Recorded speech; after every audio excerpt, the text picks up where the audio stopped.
Big welcome back to Dr. Jeff Engel, Director of the Center for Presidential History at SMU. So we look back 8 years ago, Barack Obama promising to unite the country.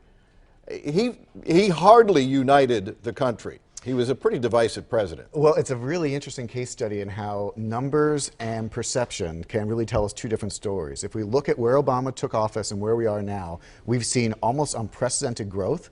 We've seen the unemployment rate go down. We've seen America's involvement in foreign wars go down. And by every economic and statistical measure, the country is in a better place. But however, we started way down here because we were in a and, recession. Right, and of course the man who is taking over for him ran on the campaign that America is in a terrible place. So clearly the hope and inspiration that Obama came into office promising did not develop. Now it's a very interesting question, and I think there's blame on both sides here over whether or not that is the fault of his opponents, especially in Congress, or whether or not it's the White House's fault, whether or not it's Obama's fault. Clearly there was a mismatch between the rhetoric of the president and much of the country. And I think a lot of that has to do with just the fact that we had a different kind of president, not just an African-American president, but also a president who frankly fit the mold at a moment when people wanted change. When we think about Obama's resume, here we have a senator, a man who went to Harvard, a man who went to Columbia. That shouldn't surprise us as we come to a presidency. Right. And yet people wanted radical change,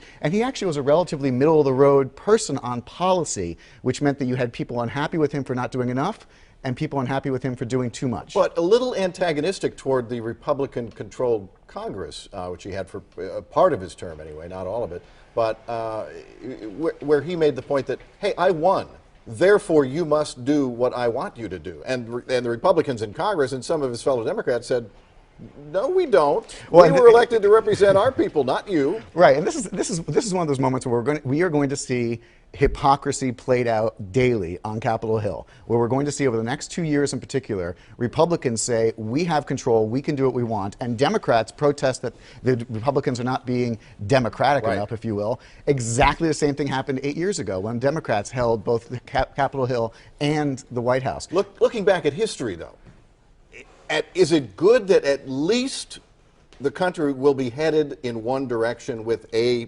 president and a Congress of the same party? At least, for better, for worse, good, bad, what, at least we're heading in one direction and not just in gridlock like we have been. Right. The number one thing that people complain about Congress is that it doesn't get things done. They're going to get things done.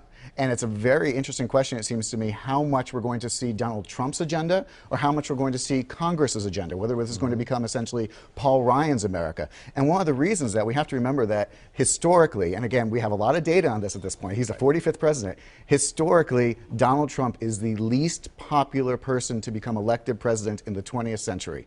Not just in terms of his own election, but in terms of after the election. Usually somebody wins the election and the country rallies around. Think about George W. Bush, who took over in 2000 in a disputed election, but by the time he took office, about 60%, 65% of Americans said, yeah, we think you're doing a good job, we're comfortable with you. Trump's approval rating has actually dropped since the election. So we have a very weak president and a very strong Congress. It might be a time where we see a shift of power back up Pennsylvania Avenue. Right. From the president back to the halls of Congress. We'll see. We'll stay with, see you later, and stay with Fox 4 for extended coverage of today, Inauguration Day.